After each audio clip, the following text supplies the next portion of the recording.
thank you for being a guest on Insight. I greatly appreciate it. And it's very special in a sense because you are a podcaster as well. You share your story with your audience. You also share the stories of all these other amazing folks. You center the experiences of people around the globe, but not just any group of people, a particular kind of people, ones that typically don't get the spotlight. So before we get into that, let's start from the beginning because let's all be honest, we all know that growing up is when we start to realize, oh wait, I am different. There's something going on here. Let's go into that. Um, yeah, it's an interesting thing. I mean, since I've been out, I've had definitely have friends, gay friends, male friends, who have said that they knew at 5. Looking back, there were awarenesses. Like I remember maybe around 5, around the time that I started school, that um, I was afraid of being called a sissy. Didn't Hmm. really know what it meant, but I knew enough to know that a boy didn't want to be called that, you know. Hmm. And also, I remember this kid in kindergarten who had an older brother, and he was really into football. And I remember at recess, he said, "Let's come out and go out and play football." And I was like, "Oh no, I'm good, thank you." And he tried to pressure me, and even though I was a really really shy kid, I just said no, I'm not interested. So there were those little types of awarenesses. I can remember at 7 overhearing some girls talk about and a crush they had on a new kid in school, Hmm. and I was near them, and they kept saying, "Oh, he's so cute," and I remember thinking, "Yeah, he is." And then this next thought was like, "Ooh, did I say that out loud?" Oh, And wow. so those types of awarenesses, like I knew something was different, but I didn't have the language to put with it at the time.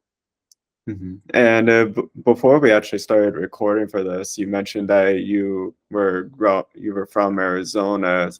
Walk me through what it's like growing up in Arizona as a gay black man, because I'm sure there's all these nuances that go into it. We, especially here in the United States, there is differences between what happens on the West Coast versus the East Coast. Let's explore that a little more. Yeah, I mean, as far as being black and from Arizona, I that was my normal, so I didn't Mhm. um nothing about it was abnormal. I didn't feel I mean, there were again similar to the other thing, it wasn't something every now and again I had awarenesses. Those were more overt, but thankfully for me, I think what helped was that I grew up very sheltered. Mhm. And so I was limited to the people that I could really hang out with. And also, my mother just had this way where people were people. And, I know I heard, especially around the time that George Floyd was murdered or after, this conversation about race. I never had that conversation.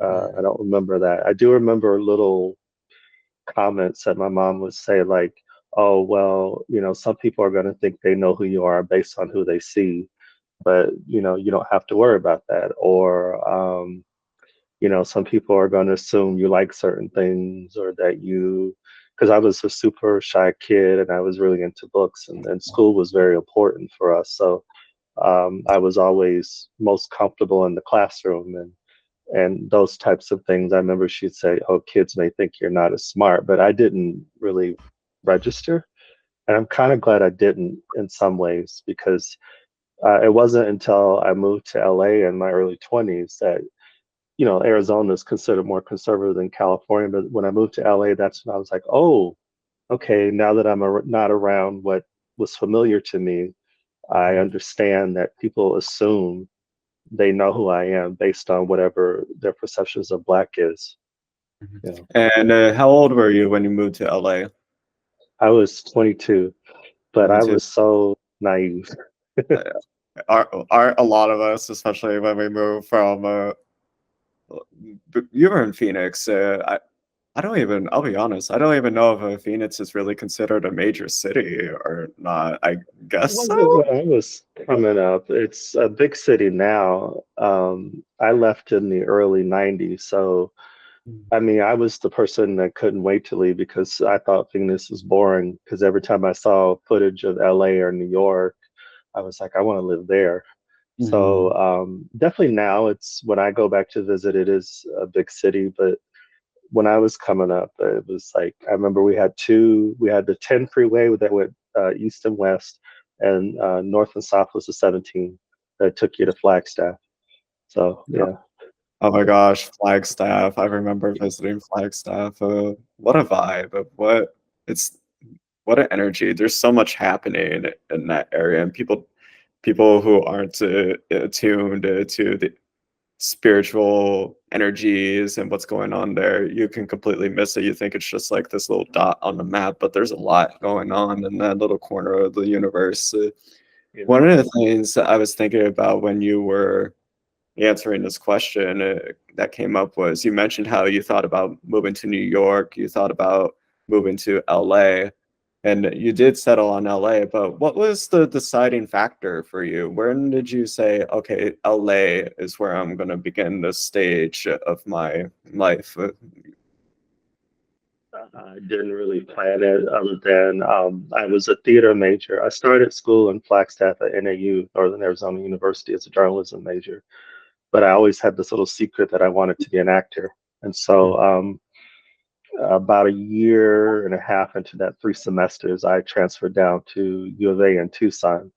And I was in the theater program there for, I think, 4 semesters. But for who I was at the time, and one person in particular that I met, I was really wanting to leave Arizona. And I really did love acting, but I didn't feel like staying in school was the answer. And so I dropped out and moved to LA because this person I moved to LA with was from Detroit, and he was like, "You never really lived in the cold." Although I went to school in Flagstaff for 3 semesters, he was like, "Life will be better if we moved to LA as opposed to New York." So that was why I did it. Mhm. But Oh I yeah. really wanted to go to New York. New York was like, yes, I want to, and I'd never been there.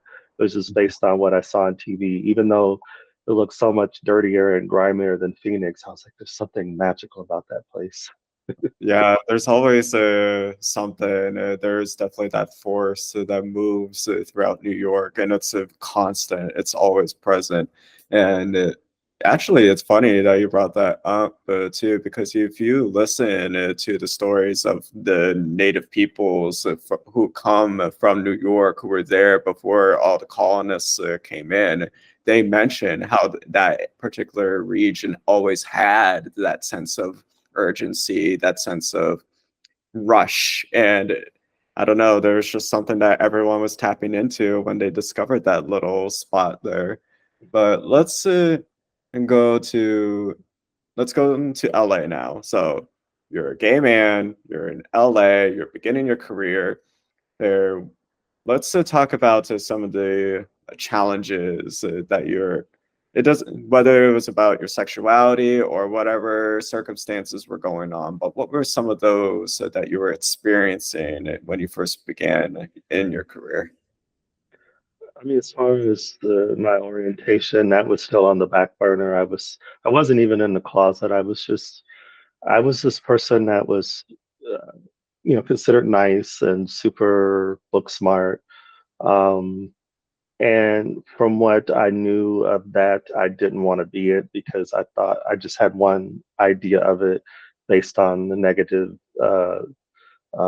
messages that we receive. And so, and then I just didn't think, yeah, I didn't want to face that. And so I was really, like I said, I wasn't even in the closet. It was just uh, every time the awareness came to the forefront of my brain, I would find ways to block it out. So that wasn't something I was dealing with for a few years in LA. Mhm. I think just moving from Phoenix to, or not Phoenix, I moved from Tucson because I was in school there, but moving from Tucson to LA was a culture shock. Mhm. Yeah. It was like, yeah. Oh my gosh. What were some of the things that you were encountering that? made you really do a double take, or really just, I don't know, sent like just completely knocked you off your feet? So let's talk about that. I mean, you talk about like race or racism, that was apparent to me, and not that it wasn't around me or I didn't experience it on some level in Arizona, but what I noticed about a city like LA is even though it's much bigger than Phoenix, it's like pockets. And so in Phoenix, at least my awareness was that, yeah, I knew there were people that didn't like me based on how I looked, but for the most part, or in Arizona, generally speaking, I knew where to go and where not to go, but I didn't feel restricted in the same way that I felt when I got to LA, in the sense of I became more aware of communities.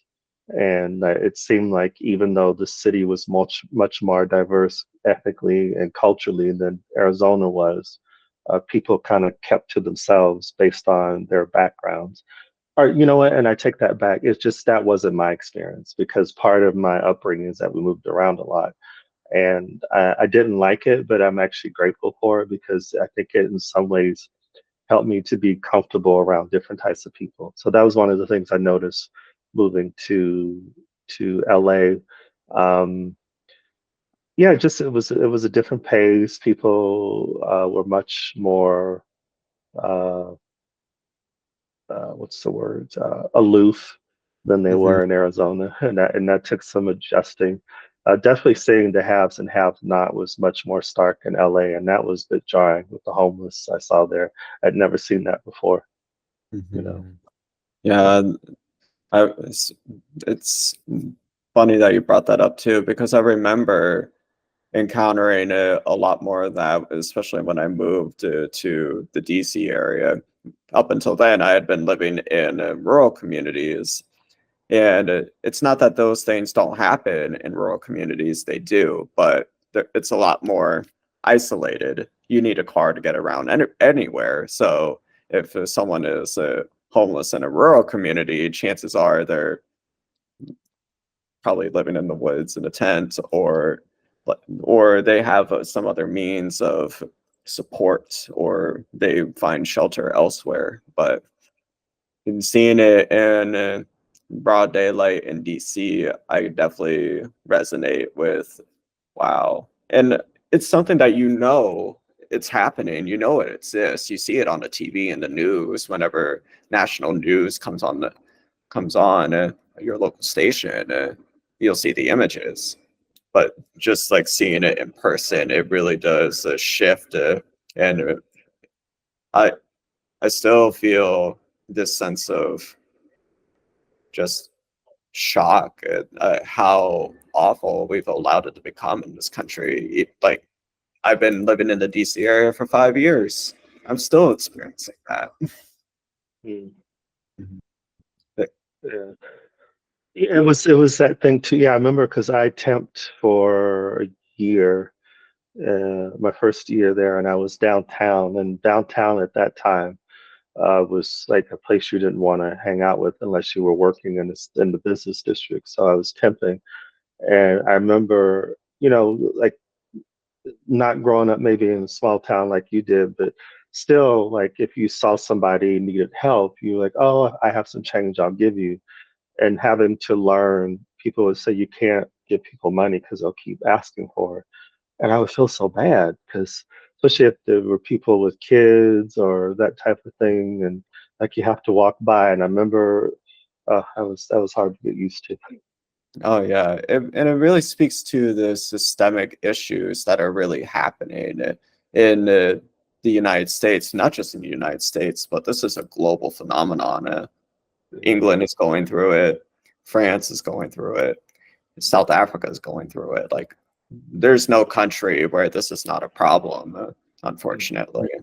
So, what we were witnessing in terms of that, so you're going through LA, and these are like some of the cultural shocks that you're encountering. And on top of that, you're beginning in your career as well. You're building a name for yourself.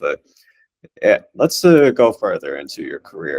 Yeah, let's be honest, the seeds for this podcast, those were being planted all along the course of your journey. That is very true. Yeah, you're right about that.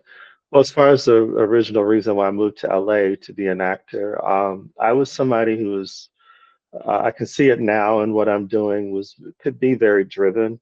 But I remember actually, I was thinking about that recently. My college roommate said, you have a lot of self-confidence, but not a lot of self-esteem. So I Mm, landed there laser focused in a lot of ways.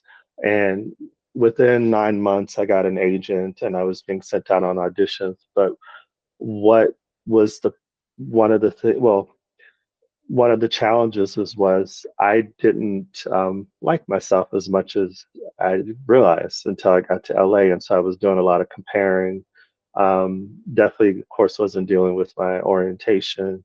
Um, was starting to become aware as a Black person, and I knew that in some ways in Arizona when I would hear certain comments, but definitely with working or trying to get into film and television, people asking me, can I do certain types of accents? And initially not knowing what that meant.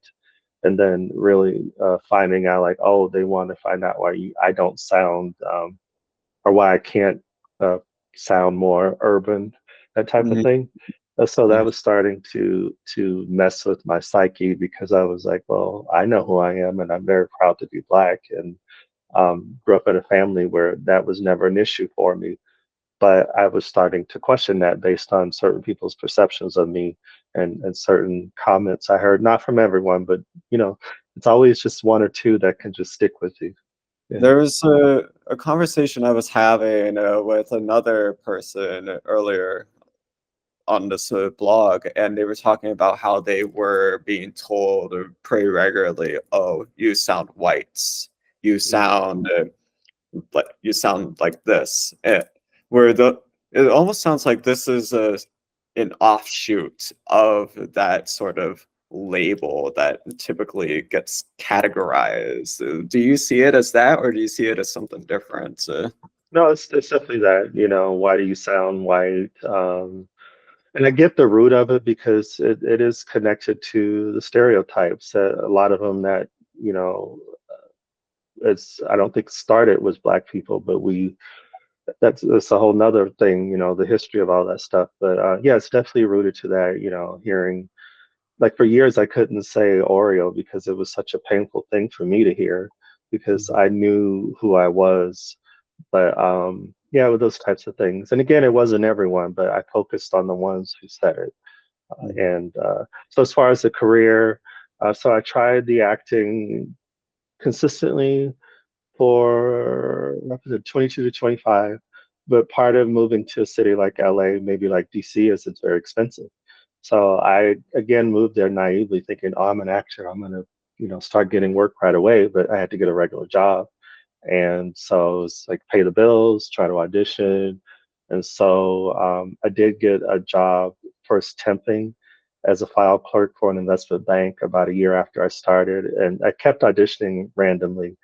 And then yeah, in my mid 20s, I decided to let that go, more to do with my perception of myself around that, and started to work. I was working there full time. Started as a file clerk. Eventually, I was like, I can't. This is mind numbing. I can't do this anymore. And got fortunate to get an opportunity to start learning graphic design there, and then started to grow in that area and stayed there up until 2019. And Oh, as far as the podcast, with travel and everything, I um, I first traveled outside of the U.S. my senior year of high school. I went to England on a school trip, and that came about through my English teacher. I'm so grateful to her for that trip and the other teachers that were part of that program. But for me, why I went, because my love of books and my love of reading and my love of history, and specifically my love of Black history. I discovered James Baldwin when I was 14, and not so much around. I didn't know anything about his personal life, but discovering that this was a Black American who was a phenomenal writer, and he was somebody who lived most of his adult life outside of the U.S., and that fascinated. And so England, I was like, I got to go to England, and I did that, and then I didn't travel again outside of the U.S. for another 20 years. And then Wow. I started traveling internationally for years, and I loved it and went to different places. And part of that reawakened forgotten dreams, part of them was that I wanted to be an expatriate. That always sounded so exotic to me. And then also with graphic design, I learned it on the job, but because I didn't go to school for it, I was judging my abilities. I did go back to school for 2 years. Found that right away. I knew most of it, but it was all these things that started to resurface. I love what you said in the beginning. The seeds were planted years ago when I was very young, and they just start sprouting slowly around 2016. And slowly but surely, I was like, I'm traveling, da da da. I went to Sweden for the first time in 2015 through a trip to Denmark with a friend, and Stockholm in Sweden. It was the very first place I went to where I legitimately thought I could live here. And I know it was based on the energy there that I didn't understand at the time, but Swedes are pretty chill compared to a lot of people, at least on the surface, or you get to know certain people. But yeah, and then in the beginning of 2019, because I from 2015 to 2019, I was like, I want to live there. And then I quit my job, and my last day was September 2019. A month later, I boarded a plane, gave up my apartment, most of my worldly possessions, and I said I'd give myself 2 years. And then the pandemic hit. I was in Sweden for 9 months. Um, the thing with podcasting was that a friend, when I was in Sweden, suggested we do one. We did for 2 years about introversion. That reintroduced my love of, well, no, that was already there. My love of writing was starting to come back a few years before, and then journalism. And so podcasting is in some ways like journalism. And so, researching people that we were interview, and my love of different people, different cultures, all that stuff just resurfaced. And then I started this one, our Black Gay Diaspora podcast, and uh, the first episode was April of 2021, and it just started to grow from there. And what was going to be 2 years is now almost 5 years. And um, yeah, because I've found my passion, and Mhm. now I'm trying to see how to make it grow and build, and how to sustain myself financially with it too. So I love that. And I loved how you mentioned it was all these little seeds that were growing or planted all these years ago. They start sprouting up. Your travels are inspiring you. You are encountering all these different cultures, these different ways of being. And then on top of that, you're learning more about yourself and you're coming into your own. And all of these are leading into the creation of our gay Black diaspora. When you were getting ready to launch this podcast, there fear, hesitation? What were the feelings that were rolling around in here when you were getting ready to do this? around the production part of it, it was not fear because I hadn't been doing it for, uh, at that point, Jenny and I were doing the other one, Wildflowers in Bloom, for a year. With my background in graphic design and working for the company I did, I knew already some sound, how to do sound editing, a little bit of video editing. I knew how to, about the logo creation, all that stuff. So that stuff I wasn't afraid of. What I was afraid of was this person who spent so many years, like I always say, until you get to know me, or a friend of mine always says, until you get to know Eric, he can be shy, but underneath the surface is a cracked nut, because I'm a little quirky. But what I was afraid of was doing it by myself. I didn't know if I could do it by myself. I didn't know if my voice was the voice that people wanted to hear. Again, some of that negative messaging that I received, especially with the podcast, as it was specifically focused on the Black queer community, more Black. I was worried that how I sounded would not be well received. And Mm, um, yeah, this journey has been healing in that sense, because the comments. I don't know if you've had this experience. When you hear comments that let you know, like, oh, I guess I should embrace that thing that I didn't know was a gift of mine.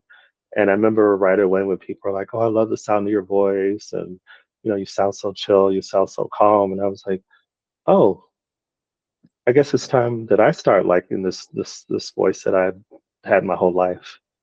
Absolutely. And by the way, your voice is really great. By the way, let's let the record show when you are on air, your presence, it just like they said, it provides a soothing, and there's definitely something about if you are doing any work with voice, if you have a voice that captures people's attention, draws them in, and also soothes them, you have a gift. Let's be honest. So yes, let's own it. Finger snaps. Let's do it. Yes, I'm here for it.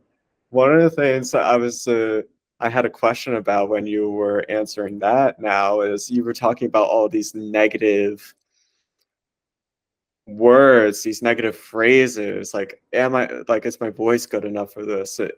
But like, is this something like this voice, these voices? Was this something that you were getting messages from throughout like the course of your career, through life, both? Like, where do you think those voices were coming from? It wasn't definitely in my inner circle. I mean, the other podcast, so it was introversion. My immediate family, we're all pretty much the same. Mhm. And my friend Jenny, she grew up with, I was friends with her dad first, and she grew up with two dads. And her other dad, Robert, is a therapist. And when he came onto that platform and he talked about the difference between shyness and introversion, that really, again, that was another thing that I think more connected to being male. I was always a bit self-conscious because I was always so quiet to a lot of people's perceptions. And so when he came on and broke it down with that, that really helped me a lot. But she was bringing people on that she knew or people in her life. And one of my sisters that I talked to the most, I was like, I need to bring people in my personal life on. And when I brought her on, and she talked about, oh, I'm shy too, and I'm the oldest, but out of the four of us, I always think she's the most, she's definitely the most outgoing. But Mhm. it was when I started to edit the audio, and I heard her, I was like, oh, we sound alike in a lot of ways. Oh, I'm not as unique as I think I thought I was. Oh my Yeah. goodness. So you're realizing that your journey is not solo and it's not just you going through this. You're basically experiencing something that is very human, that a lot of people can relate to. One of the Yeah. things that really struck me as well is that you are really bringing in these voices from all over the world. They have all their different experiences. Like, what has this work doing our gay Black diaspora been teaching you about about your experience? Ooh, good question. Let me pump that in. Um, to own my experiences. Yeah, that mine or it's okay to speak my story. When I first started it, I was like focused on the people. And then maybe half a year into it, people were like, well, who are you? We want to know who you are. And I was like, oh, um, I don't know how to do this. So that particular journey, coming up, somebody's going to interview me who wants to, that I recently interviewed. And I think he'll be a great person to interview me because he's very, as far as being queer, he's very, compared to me, very confident to be out that way. But yeah, learning to have my own voice, to Oh, speak my own voice and share my own story. what was the name that you were mentioning that you said that I should definitely check out? Oh, I was just saying, well, his name is Ajamo X. He's a British photographer, and he's very much into around sexuality, and we have to claim our sexuality. That thing that especially as males, we still, I think, are sloughing off a lot of the messaging that we received in our formative years that it's wrong, it's dirty, it's perverse, all that stuff. So he's going. Mhm. He's like, we need to know more about who you are. Mhm. That's so true. And it's a like that in that of itself. There's so much to unpack. Men as a broad category, regardless of our sexual identity is or even the gender identity is, sex is shamed. And then on top of that, it's but then when we do get into it, when it is accepted, it's accepted in very problematic elements and everything. Oh my gosh, so much that we can really sit down with. That in itself could be a whole episode. We probably need a whole series just to unpack all that. Oh my god. One of the things that I keep uh, I keep coming back to with your podcast too is the fact that you are bringing on these people from all over the globe as opposed to, oh, I'm just going to focus on one particular country and their experience. And you talked about how your love for traveling the globe really brought that in. But there's a difference between, oh, I love to travel and I'm going to focus on one country, because you could still go that route. Mm. But you love to travel and you said, hey, let's go ahead and bring in all these people from around the globe. Let's talk about this a little more then. What was there like a defining moment where you said, you know what, this is what I'm gonna do? Or how did that evolve? Yeah, just I think initially with the travel, I think being American, I don't know if you've experienced this leaving the US, is that in a lot of ways we're very isolated and we're very American centric or US centric. And so the world is so much bigger than the US. And I wanted to explore that. You know, the very left the US and I knew that there would be Black people in the UK, but yeah, when I went to Sweden and I saw Black people, when I went to all these countries in Europe, or the few that I've been to, so this connecting it to the podcast, um, I always say I've seen Black people just about everywhere. I want to know where those of us who are part of the community are, and that's where it just really started to go from there. Yeah.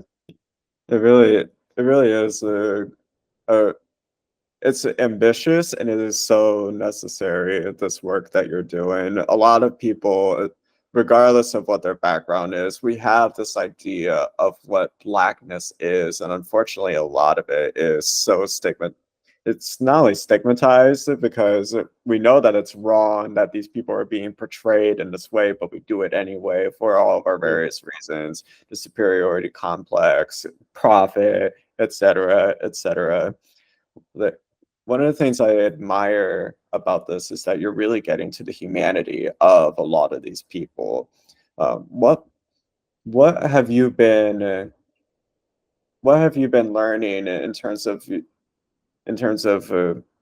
humanizing these people? Like what lessons are you taking away from this?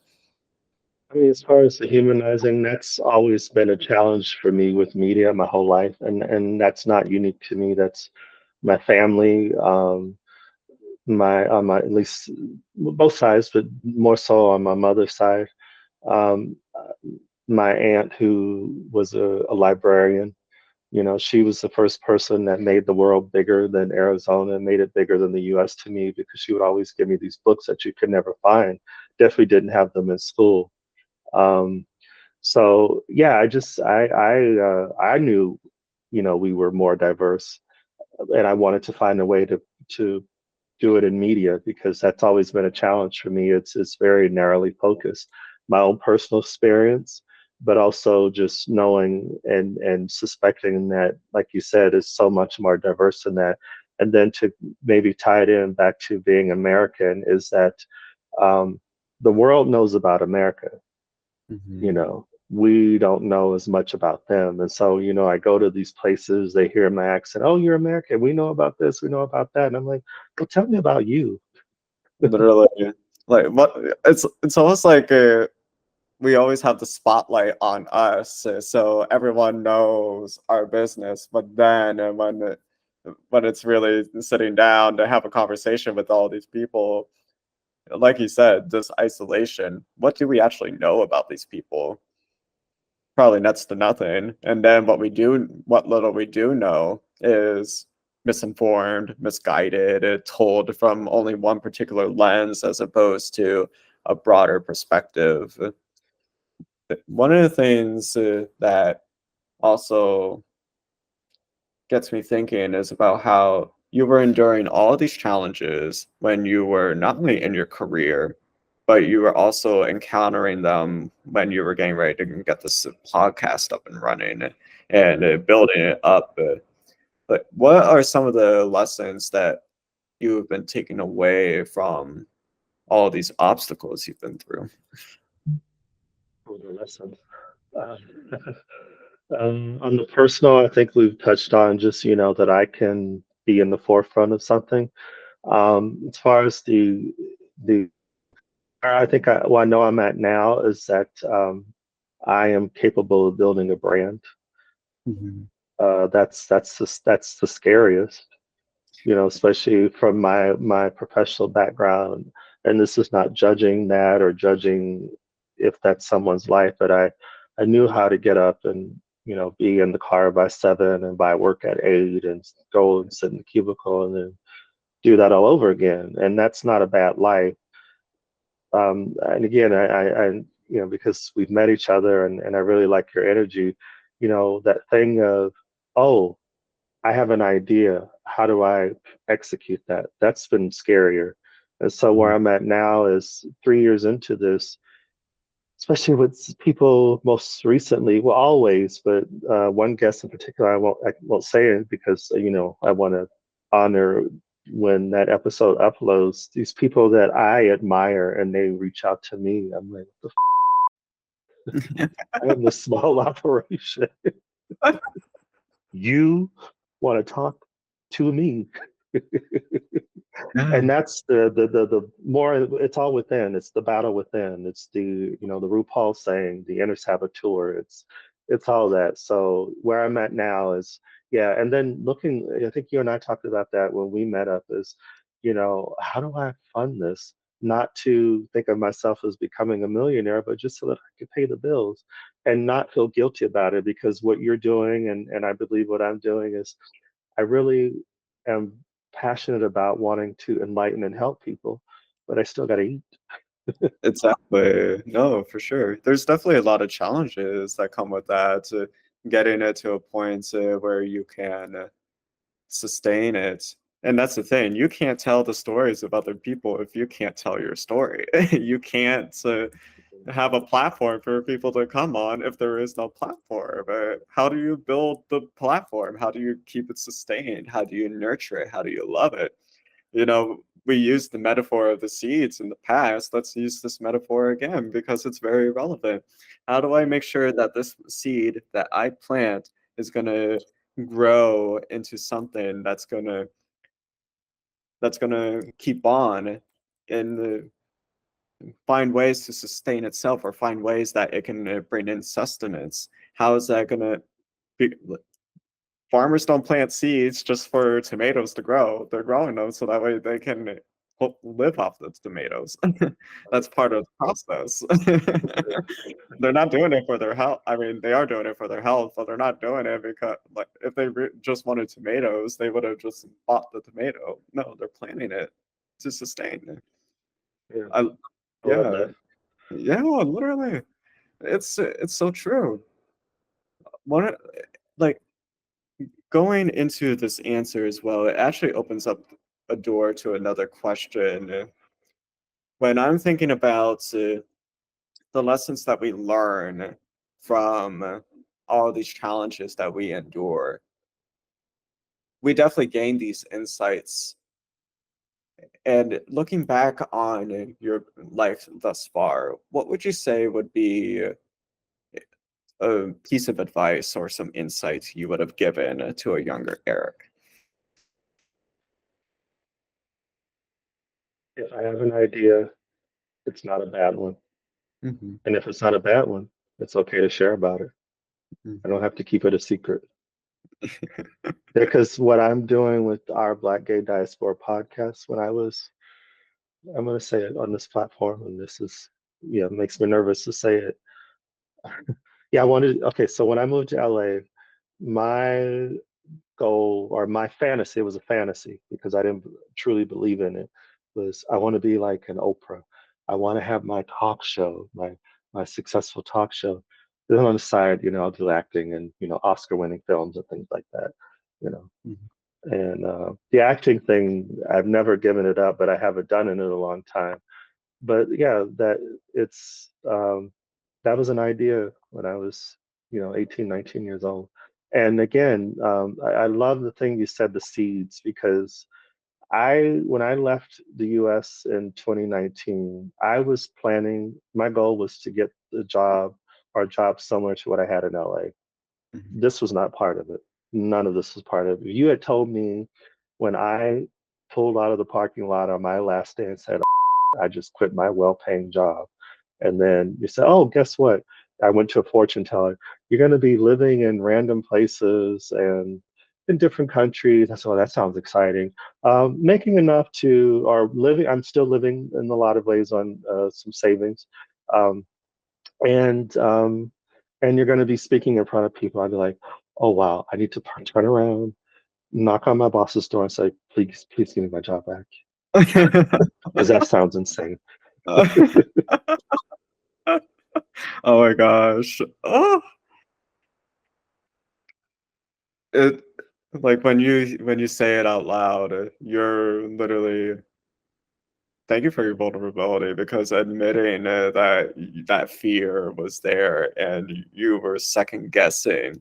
A lot of people go through that and they don't realize, hey, that is normal too. Mhm. The bravery to do it, like working up the courage to do it, that's critical. But also having those doubts, those second guesses, that's normal too. We need to normalize the fact that this is a part of the journey. And you are not any less competent if you have doubts about yourself. However, you are deterring yourself and you're doing yourself a disservice if you listen to those doubts. Very true. I love that. Yeah. Mhm. When when you were creating our gay Black diaspora, and as you've been sharing it with the world, you've definitely you've definitely grown from this. At least from what I'm getting out of the answers you've told me, going from this person who was quote unquote shy, not confident in who they were as a person, always comparing, always judging themselves based off of what other people were doing. But now you're manifesting something that is radically different. It all comes from the fact that you had the courage to do that. Not a lot of people, that's why people get stuck.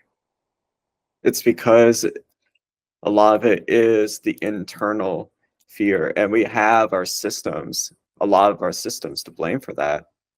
But we also have our own selves that we need to reconcile with and say, you know what?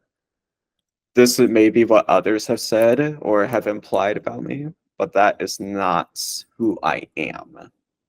When you were sitting down with yourself and working up that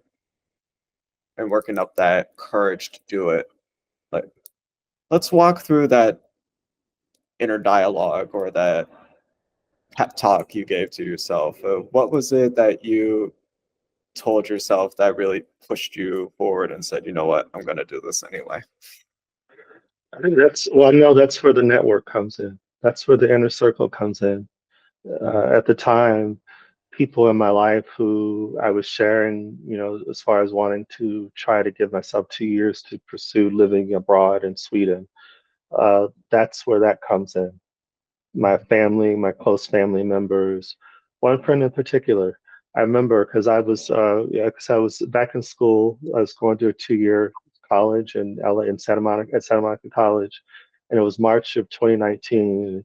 Because my thing was, it was like I can't. It doesn't make sense for me to leave a job I've been at for years that I'm making really or money that was good for me at the time, and give that all up and try to do this. It doesn't make sense unless I can fall right into that. And I remember one friend in particular, Jack, I'll say his name. I was just getting out of class, and my boss at the time was letting me adjust my schedule, and I was on my way to work. And I was on the phone with Jack, and he's like, because he had struck out. I'd known him for years, and he had struck out about 10 years before, and left a high-paying job and started a company up from the bottom. And he was like, "You might have to just do it on faith." Mhm. And it sounded right, but it sounded scary. And I Oh, remember I was pulling out of the garage on my way, and I just started crying. And I was like, I heard him, and that scares the crap out of me, but I'm going to do it. And so what I did at that point was I got online and I bought a one-way ticket to Stockholm for October 1st. Um, yeah, so it's that network, and that network has grown. Most of my time, part before 2019, but definitely after, most of or a good chunk of my network is in Stockholm, in Sweden.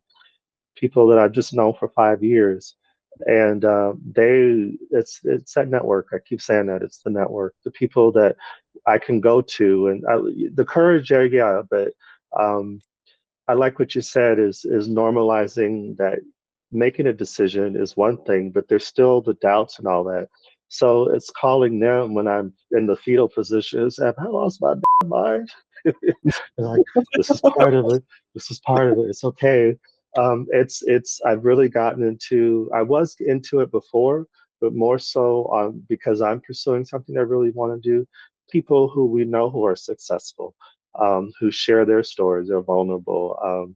Think of Steve Jobs, Bill Gates. I love Ava DuVernay and Oprah Winfrey. Other people, they all share the same thing, you know. Or I love Tracy Ellis Ross, and because she uses humor. And I heard a podcast episode that she did, and she was, people like, "Oh, you're so brave," and da da da, and you stuck it out from girlfriends to Blackish. And she's like, "Oh no, there were moments when I was in the fetal position, calling my girlfriends like, I, I, I, you know, it was like, breathe, it's okay." yes, breathe. And I love how you mentioned all of these prominent artists in their own rights. And that's the thing that really doesn't get honed in so much, is the fact that these people started in circumstances where they were not where they were at before. Yeah, They kept going anyway. yeah, Like, even when we talk about Oprah, now Oprah is this huge name. It's easy to look back and say, especially after everything that Oprah has done and continues to do, yeah. it's easy to look back and say, "Oh yeah, Oprah, she did that. She's successful. She did this." I don't think Oprah was having those thoughts when she was going through it at the time in those No. moments. No. Uh, Or think Even of, with us, say particularly gay men, our love of our divas, and Mhm, Beyonce, a Lady Gaga. You read their origin story, you hear, Beyonce, it took her 10 years, mhm, before people knew that name, or Lady Gaga, singing in bars and that type of thing. It didn't have, and even if they come from means, when you are pursuing something that nobody around you has ever done, that's new. It's scary. mhm. It's yeah. Exactly. We, we people, those of us who come, I love to call us, those of us ordinary backgrounds, I call us ordinary folks. Us ordinary folks, we have to have faith in ourselves before we ask other people to have faith in us. Not because we need other people's approval, but because if we don't put that emphasis in us, if we don't have that courage to see our own goals going forward, no one else is going to believe in us. No one else is going to come in and ride it for us. No one is going to advocate for us. No one is going to sponsor us if we are not willing to do that for ourselves. That's where we see a lot of the discrepancies too, is the fact that we do not have the courage to believe in ourselves. But that stops here. No, we're not doing that. Not this time. There.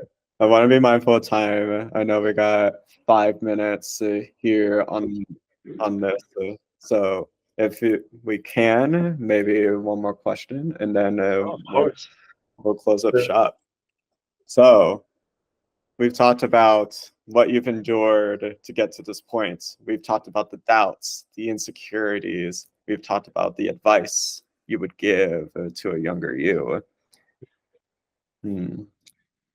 One of my questions I also really love to ask people is what is keeping you going on your hardest days? Those ones where it is, I really can't do it today. You just said it. At the top of the list is the faith. Mhm. It's the faith. I've been back to the U.S. twice in 5 years. I was last from September to November, um, and every, leading up to then, I was still saying, well, you know, maybe I need to get that job again, that job I had before, and I would apply every now and again. And when I was back last year, I got a couple interviews, and the money, I was like, oh yes, but this didn't feel right, and here it didn't feel right. And every time, like I was answering all the questions, all that stuff, but it was what not feeling right. And then when I left the U.S. and then I came to England, where I've also spent a lot of time, and I started to talk to my network, and it's like, well, maybe it's time, like you said, with the faith, to ratchet that faith up just a little bit more and say, I don't know what's going to happen tomorrow, but I got to get up tomorrow and keep going. Mm. And I'll just add this, I've also written articles. I've been writing for a Afro-Swedish publication called, I never can say the name correctly, KRULL, Krull. But writing was something I wanted to do, to focus on too, when I left 5 years ago. And last year, I just had this thought, like, maybe I should just focus only on the writing and the podcasting. And because of the podcast, I've met some great people. And in January, somebody that I've interviewed, um, you know, came to me and who was having their work written and said, I have somebody I've been working with. It's not working out. Would you do it? I like how you interview. You make people feel comfortable. And again, I was like, all right, universe, you told me I got to keep going. So it's the faith. It's the faith at the top of the list. I talk about this all the time, and I've been saying it now for actually the past week. It seems to be a theme that's been coming up lately with a lot of my conversations. There's such a huge stigma in the gay community. We have this sense of this outside of us. People think, oh, these people are sinful, they are shameless, they have no respect for God or anything. And it really does make me pause and I think about it, to take away God or whatever. We don't even need to call this energy that we're in communion with God, yes, but we're actually some of the most spiritual people that you will ever encounter. I'm putting that out there. That's from my experience. It's your experience, especially from what you've been telling me. We know what it's like to have to live on the spirits, because oftentimes that's what we have to fall back on. And that's not a reflection of who we are. That's a reflection of the world that has been built. But what is a reflection of us is the fact that all these challenges, all these hurdles, we still get up and we go forward anyway. I love that. Everything you just said. I love that you just enlightened me. Thank you. It's so true, though. It is. There, it we are so much more than our categories. We are so much more than our titles or labels. And we have people like you to thank for bringing that to the foreground, for showing us that we are more than any of those things. And you are, so thank you for your work. Thank you for what you're doing. I'm wishing you all the best, and I am so grateful for it. Thank you. Oh, thank you. I really appreciate this. I honestly say I love this interview. And again, it was great meeting you. Thank you again to Regare for connecting us, the global network of who we are, wherever we are. And yeah, I really appreciate you having me on your platform. Yes, yes, thank you, Regare. We much appreciate it. Love it. Hello, everyone.